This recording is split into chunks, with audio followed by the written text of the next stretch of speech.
Hey everyone, welcome to Alumless. Thank you so much for listening. Today is Friday, June 7th, 2024.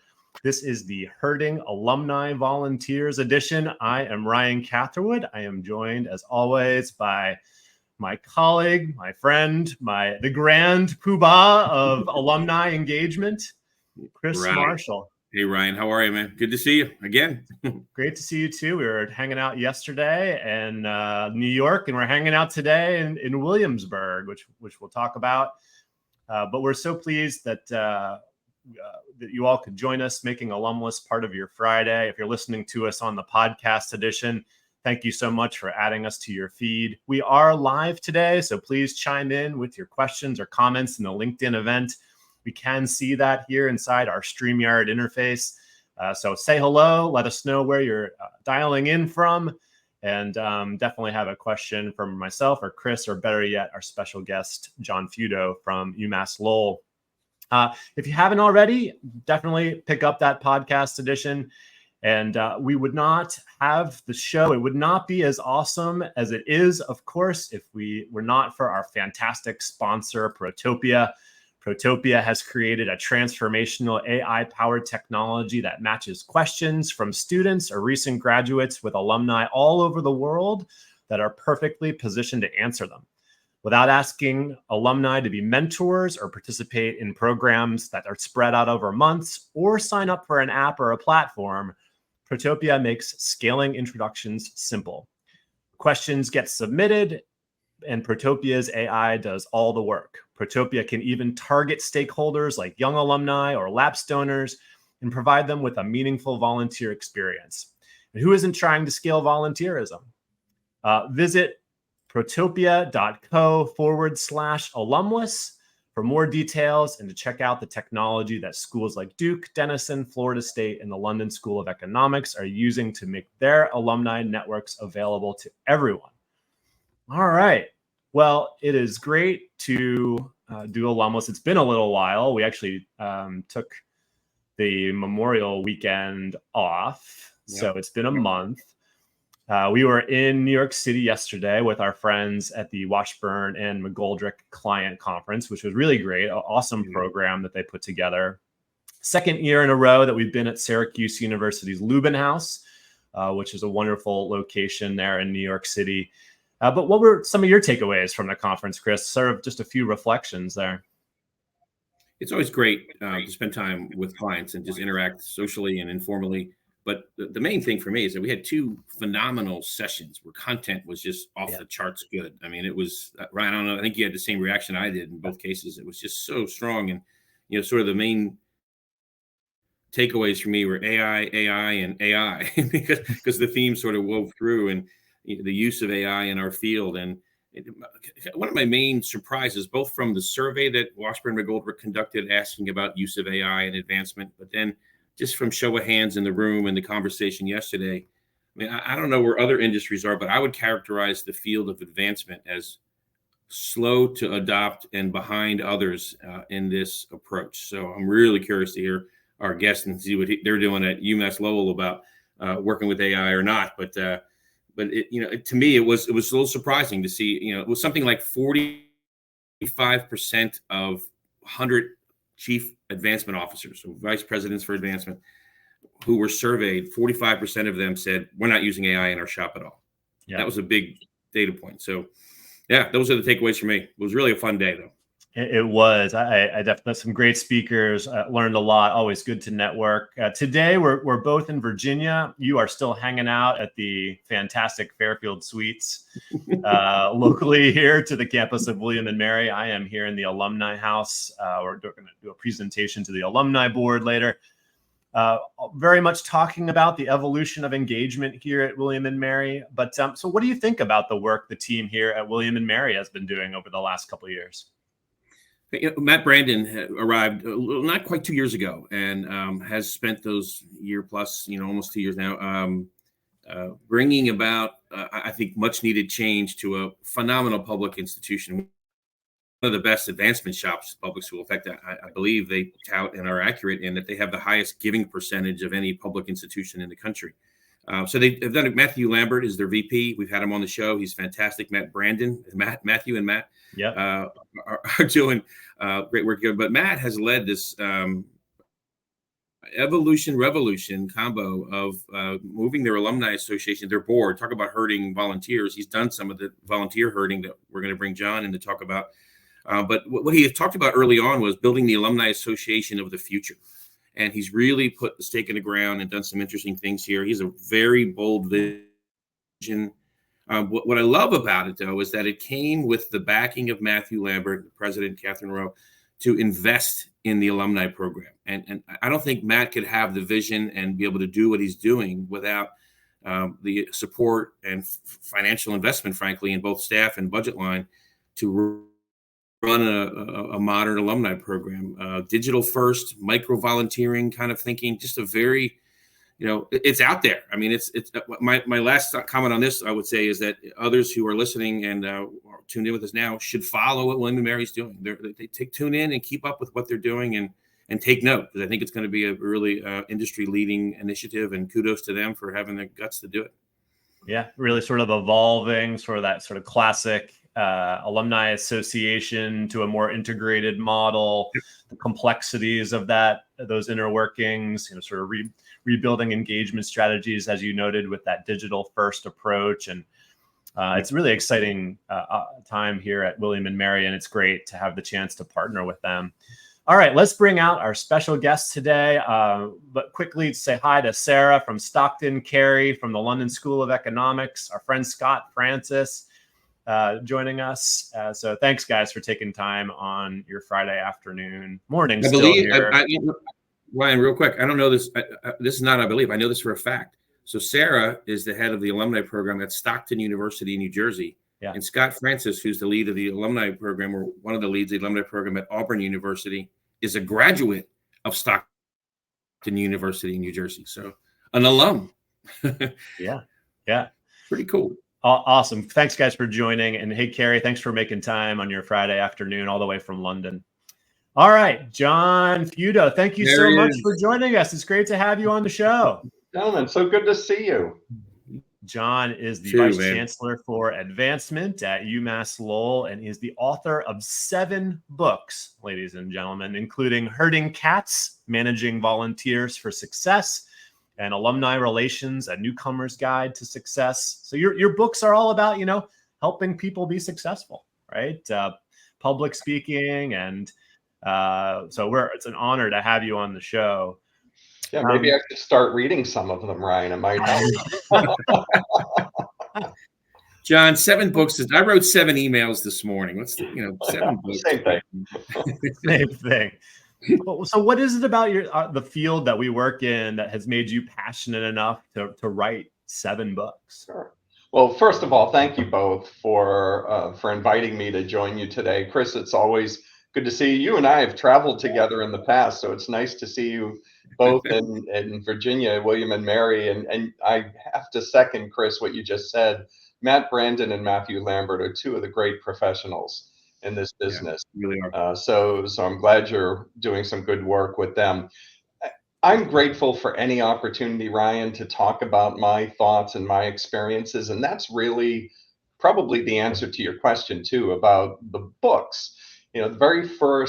Thinking back, the very first professional development opportunity I ever had in this business was a case conference on alumni clubs and chapters that I attended in 1989. So I think I was maybe 4 years old at the time. And I remember being in a session that was led by Tim Brooks, who at the time was at Ohio State University. And, Chris, you talk about the coincidences of Sarah and Scott. Well, I was at Tufts University when Tim was at Ohio State, and I went to this first case conference. Tim later became the alumni director at Tufts after I had moved on as well. But I appreciated and valued hearing Tim's experiences and his perspective, but it was also amazing to be able to network with so many others. And so writing books on relevant advancement topics is one way that I feel like I've been able to give back to the profession. It's the same thing that Tim and all those other faculty members did for me 35 years ago. Yeah. Very cool. Yeah. Well, you originally wrote Alumni Relations, a Newcomer's Guide to Success back in 2010. You had at least one update since then, I noted on Amazon, looking up your books. And would you make any additional updates to that Newcomer's Guide, if you were making another update today? In many ways, Ryan, it's like saying, would you make any changes to this whole NIL and collective going on in college athletics now? I mean, it changes every day. Yeah. And if I recall correctly, in the Alumni Relations Newcomers Guide, there were about 30 chapters in that book. And many of those issues are issues that we still grapple with today. So, you think back 15, 20 years, a lot of those things are still important. The role of alumni relations in a campaign, how to partner with athletics and other campus departments, how to measure success in alumni engagement. Those are still so critical today as well. But then there are chapters that were in those two editions of a Newcomer's Guide that maybe aren't quite as relevant anymore. You don't see a whole lot of dues-based membership programs in alumni associations anymore. You don't see quite as many formal alumni clubs, certainly not in some of the smaller to mid-size institutions. Think about the affinity marketing programs that we used to have. I remember signing my first affinity credit card deal back at UMass Amherst in the 90s. And those were programs that changed alumni relations pretty significantly. So yeah, I think there are a lot of things that are comparable that probably might need a little tweaking, but there are some that probably aren't as valuable anymore. And chapters that you probably add in the open, we talked about AI, right? Right. You heard that data point, John. Were you surprised to hear the number of 45% of your colleagues out of 100 people, 45 said, "No, we're not using it." Where are you guys? Yeah, Chris, I'm not surprised to hear it because AI, so from what I've experienced with it so far, it's almost an out of sight, out of mind thing that you do hear about it. You hear about it in everyday talk. You read about it on blogs and you see it in the news. But once you sit down behind your desk, you're thinking it's go time and I've got to run a reunion or I've got to do this, and you're not thinking as much about AI. Now, we've been using it a whole lot more here, and I'll tell you, just the most basic use of drafting e-appeals, fundraising appeals, or helping to draft plans and proposals. I've probably been using it for about a year now. And the very first thing that I did was I asked it to draft an appeal for me, just out of curiosity. And I typed in just a few words as a prompt, and within seconds, I got a fundraising appeal that really wasn't bad at all. Yeah. And so I took it to the next step, and I said, okay, draft a proposal to fund a new lab. And again, within seconds, I got a 6-page proposal, but the proposal started with, thank you for considering the funding of this lab at the University of Houston. So, clearly what it does is it sends it out in the cloud and it pulls in everything that is out there about proposals. And the University of Houston must have had a proposal out there somewhere on a website that this was able to pull in. So it was a great proposal, but you do have to be able to get that human element in to make sure that you're using it effectively and in a quality kind of way.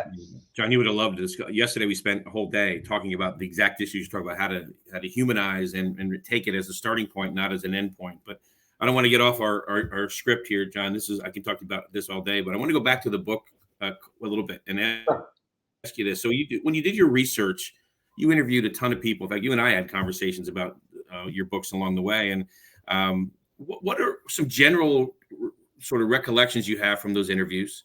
And are there any specific aha moments that you had along the way? Well, I have to say that the willingness of our colleagues to share their knowledge, never ceases to amaze me. And that goes back to how I answered the first question about exactly right. why you do this. It's all about giving back.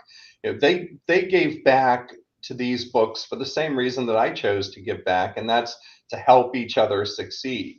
And it is one of the things that I love about this business, and I have for the past 35 years. We're not in competition with each other for our alumni. And so it makes sense to share and to share best practices.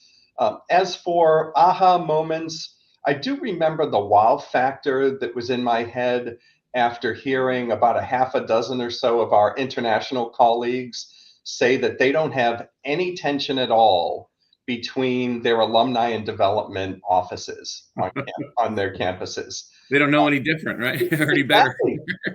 Right. It's always been one team there. And so having discussions with them about those positive relationships was actually one of the factors that led me to write my most recent book, the We Are Family: Integrating Alumni Relations and Development for Success, because I wanted to use some of them as a model. Yeah. Are you working on a current book right now? Is there one in the process? Well, I actually have two books, not about the business and the process. So one of them, and this is a great story, our university president was visiting a multi-million-dollar donor of ours in New York one day, and the donor was regaling the president with some stories. And the president said to him, you should really write a book about your life. And the donor said, "Oh, I've thought about it, but I wouldn't know how to go about doing it. Who has the time?" And the president said, "Don't worry, I'll take care of it." He leaves the office, gets in his car, picks up the phone and calls me and says, "Hey, John, how'd you like I have to a call report for you here, post meeting call report." So I'm just in the process of finishing the life story of one of my donors, who's a major public figure too. So he'll be well known in industry. But also at the same time, I do teach a class. I teach two classes here at the university, one each semester, one in communications and one in philanthropy. And as part of the class on communications, I've been asked to write a book on professional communications. Unlike the public speaking book that I already have out, this one will be a combination of speaking and writing for success. Very cool. Sorry, Ryan, I took us off script. Get us back on. Oh no, that's okay. It's all good. But I know, sort of following up on your book, in your book, Herding Cats, sort of managing volunteers for success. You sort of established a comprehensive approach. Has your thinking changed at all in terms of like what are the roles that alumni should be doing, what they should be involved with? How do we scale volunteerism, for example? Like, what is your thinking about what volunteer engagement in the future should look like? Yeah, I'd say, Ryan, that many of those tenets from the book still apply. Volunteers need to be given something specific to do, specific actionable tasks, tasks that have a clear beginning, a clear end goal. Nobody has time to waste in their lives. So they want to know that what they're doing is not only measurable for themselves, but important to the institution. And the one thing that I would say is, as you're developing this idea of how to use volunteers, give them something, a roadmap for the work that they're going to be doing, but please don't call it a job description. I've seen so many institutions call these job descriptions. If a volunteer thinks it's a job, they either won't volunteer or they're going to ask to be paid for it, because we get paid for jobs. Call it a role description, call it volunteer guidelines, but make it something that is meaningful and something worthwhile. And that's what volunteerism is all about. It's getting them engaged at their level of interest, but something that's really going to have an impact and make a difference.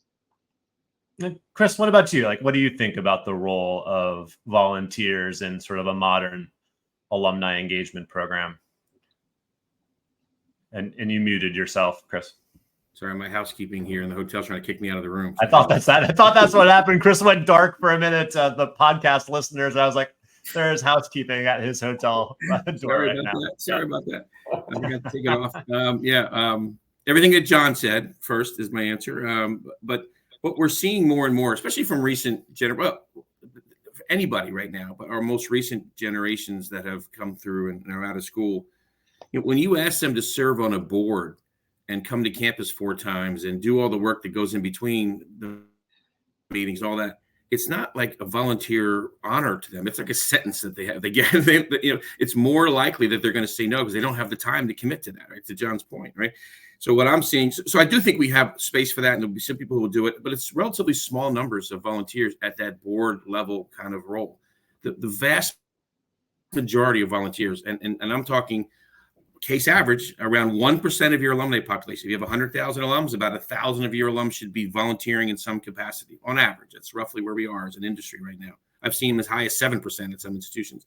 But those larger numbers are coming from these micro volunteering opportunities. You heard me reference early on about William and Mary, these 15, 30-minute stints of time where they can talk to a student about their career path, talk to a prospective student about why they should go to UMass Lowell in this example, et cetera. And having those moments where you can offer those short, and I call them bite-sized opportunities for people is more and more important. So they're digital, they're short, starting to stop to it, and they help fix a problem and move on. So what you're seeing a lot as well, so sort of in between those two, a board and those micro opportunities, is that we're forming these task force like roles where people come and we offer them the problem that we're trying to address.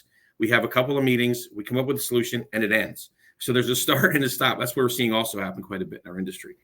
The other, so from the other micro roles, you see it in admissions with recruitment for students, around mentoring current students, but also in the networking space with alum to alum, where they have these really short snippets. I think could be powerful for alums to have those opportunities. Yeah. Let me my questions up next. I'm sorry. So I'm going to switch back to John. So you guys have just finished up a campaign. The goal was 125. You hit 165. We did. Right. Congrats. That's Thank amazing.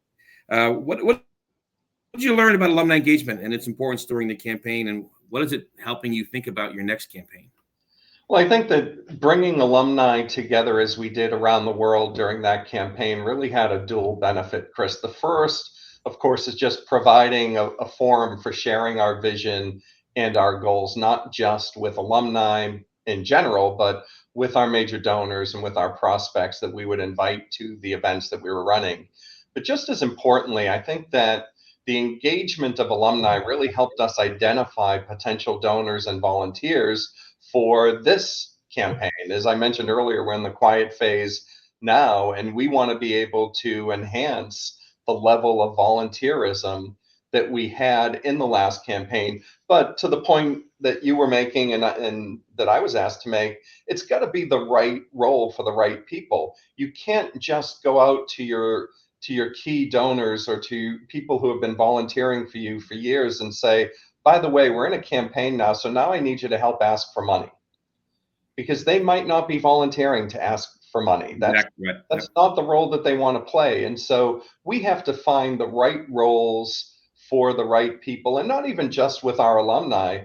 I've had an opportunity with my Associate Vice Chancellor, Derek Berger, to spend some time with our deans, with our coaches, with some of our faculty members recently, to be able to say to them, we're going to involve you much more in this campaign than we did in the last campaign. And that's important to us to be able to make sure that it's a team effort. I think back to not the first campaign that I was in, because I was at Tufts, but when I first got to UMass Amherst in the mid-90s, we were going into our first campaign.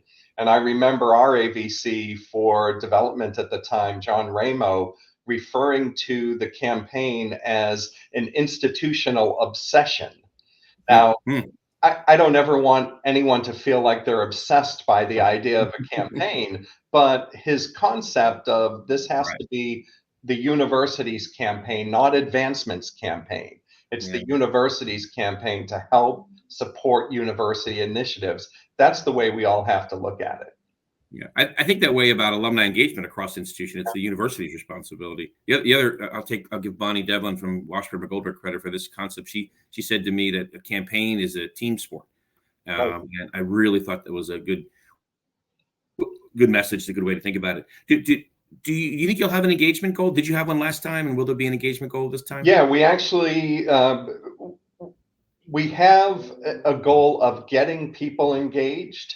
And actually that's something that for me goes back a couple of decades, because when I was at Boston College, we were about to go into a $1 billion, I should say, campaign. $1 million would have been a whole lot. $1 billion. Yeah, we were going into a $1 billion campaign, and we're at a senior leadership team retreat, and going around the table. It was next to the last day. We were getting ready to wrap up for the day, and our senior vice president at the time, Jim Husson, who is absolutely one of the best in the business, went around the room and just wanted to make sure that we were all on board with it and where we were going. And when he got to me, he said, "John, do you think this is something that all of our alumni can get behind?"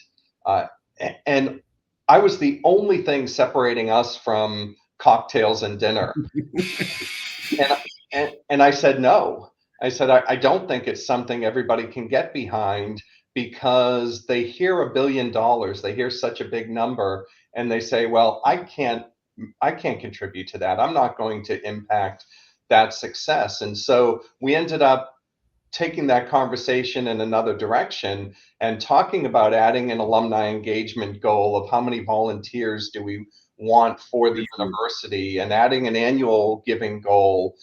Now, after agreeing to all of that, that actually upped our goal from $1 billion to $1.5 billion, because we said if we're going to do all this and get more people engaged, then we'll end up raising our goal. But I give Jim a whole lot of credit for recognizing the value of adding this engagement goal so that all of our alumni would embrace what we were hoping to accomplish. Do your colleagues in that meeting to this day remind you of how you delayed them for dinner and cocktails? Well, the bruises that are still on from there, you should have seen the look on our VP for development's face when all of a sudden he realized that we were going from $1 billion to $1.5 billion. You were his best friend after that meeting. John, the 7 books you've published, most of them on advancement. I know you also have a book on public speaking, which I thought was fantastic. How do you integrate the concepts and strategies of your writings into sort of your daily practice at UMass Lowell? Yeah, I think, Ryan, there are a lot of things that I incorporate and a lot that I don't. But really, the ones that I don't are mostly because of resources, human or financial resources, because no two institutions are alike. The same thing doesn't apply to from one institution to another, because our alumni constituencies aren't alike, our advancement programs aren't alike. So you really can't look at what someone else is doing and automatically assume that that's going to work for you. So the goal is to learn from others and mold it into what works best for your institution and your program. But having said that, I think a true partnership between alumni relations and development is the no-brainer, and it's a must-have. I make sure, for example, that my alumni director here has a seat at the table and is included in all the campaign conversations. Right there, great advice. If that alumni leader listening is not at the table for campaign conversations, change that. You got to be at that table. Right. But now she also has her own portfolio of donors, those that make sense for her to have, because she's the primary conduit, a primary connection with them. So that makes sense, and her team is critical to our success. So I would say practice what you preach to whatever extent it can work. And the other thing is treat your volunteers like gold. I've got so many board members here and at other institutions that I've worked at who have become dear friends over the years. As a matter of fact, just a couple of days ago, I had lunch with someone that I worked with when I was at Tufts back in the 80s, back when I was 4 years old. And we're still friends to this day. So, you've got to treat those great people that surround you, your colleagues and your volunteers, like they're as important a part of the organization as you or the chancellor, the president, or anyone. And that's a message that I've always tried to share with my team, that there is no one person that's any more or any less important than anyone else. Treat your volunteers like gold. Love it. Yep. Treat them like gold. And we've reached the top of the hour. All of a sudden, it happens so fast. It was quick. I've got these beautiful church bells ringing out my window, and so I muted myself. But they're pretty loud. I don't know if we can hear them on the recording. But Chris, who are we featuring on our next episode in 2 weeks? We have our next guest is our good friend Charlie Melikar, who does consulting around the communications strategy and one of the smartest people I've ever met in my life. I call him Megamind. There's a cartoon where the guy has a big brain, so we're going to refer to him as that in our podcast as Megamind. So Charlie Melikar is our next guest, communications focus. Yeah, we're going to focus on campaign communications. Charlie is now principal at Foster Avenue. Right. Just announced that recently. Just announced that on the interwebs, making it official. And thank you, everybody, for listening. Thank you so much for Kim Infanti, who has been live, not tweeting, but live LinkedIning in the event as we've been talking. And thank you so much for everybody who has joined us today for the show. For those of you listening on the podcast edition, we will be right back after a couple of messages, and we'll see you again soon. Thanks, everybody. Thanks, John. Well done. Yeah, thank you.